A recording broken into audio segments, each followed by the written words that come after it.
I like this lesson because I think this really applies well, regardless of whether we're in a relationship or not. It teaches us how to really be grateful for what we have in our life and to view each day as a precious gift. It's called lesson number 7. Each day is a new encounter and a new chance. There's a quote from Anthony Robbins. Each day, reassociate to what you love about this person you're in a relationship with.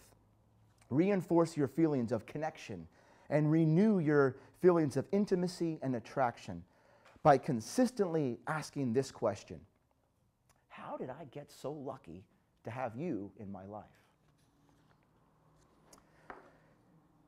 On our wedding day, July 15th, 2008, Courtney's dad, Mark, offered a beautiful toast and profound bit of wisdom.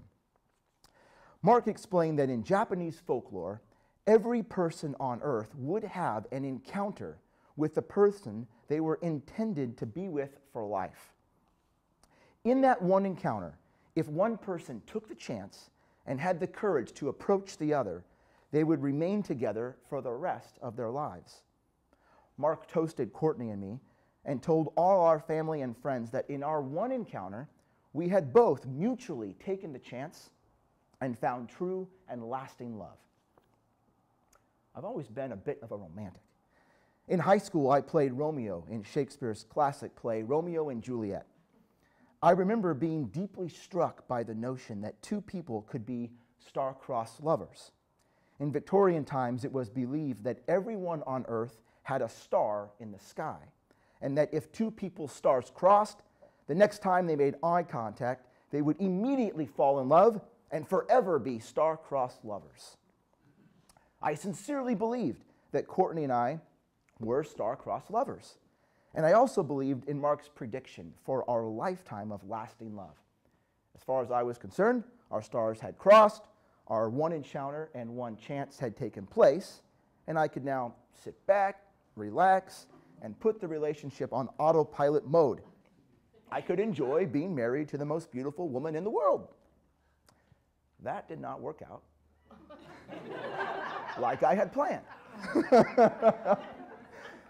What I had failed to learn until after my divorce is that in a marriage, every day is a brand new opportunity to have one encounter and one chance.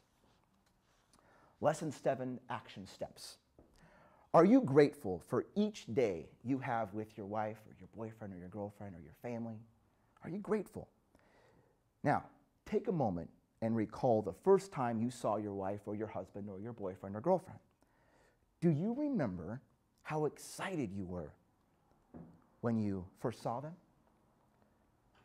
Do you remember how thrilled you were when you saw her for the first time and how your heart skipped a beat when you thought about her? The key to a happy marriage or any relationship is to create this feeling in your heart each day of your life for the rest of your life. Every day you have an opportunity to encounter your wife for the first time, and in that moment, you have a chance to let her know how much you love her. Now, consider the following questions. As men, we tend to be action-oriented and concerned with showing results in the least amount of time. Well, we can use this natural tendency to our advantage in our marriage by actively learning to encounter our wife for the first time every day. Now, in this first encounter, are you taking the time away from your busy and rushed schedule to take a chance on love? Number 2, what did you do to show affection and interest in your wife during the first months of your relationship? Have these acts of kindness, admiration, and love been pushed to the side in the perceived safety and security of your marriage? When was the last time you bought your wife breakfast in bed? When was the last time you surprised her with a new piece of jewelry or a fresh bouquet of flowers? When was the last time you washed her clothes, cleaned her car, cleaned the house, washed the dishes, paid the bills, went to the grocery store, or followed up with the in-laws? Oh, Number 3, if today were your last day on earth and your last day with your wife, what would you do with her and what would you tell her? Many times we unconsciously live as if time will go on forever. We put off the simple acts of love in the mistaken belief that we have enough time later on. Guys, this is foolish in every regard, from our relationships to our professions. Love your wife today. Love your life today. Number 4, when was the last time you handwrote a love letter to your wife? In today's technology-driven world of social media, Facebook, email, text message, Twitter, the act of handwriting words of love is a sincere display of affection that is often neglected. Knowing that his death from cancer was near, my dad, Raymond, wrote hundreds of small love letters to my mom.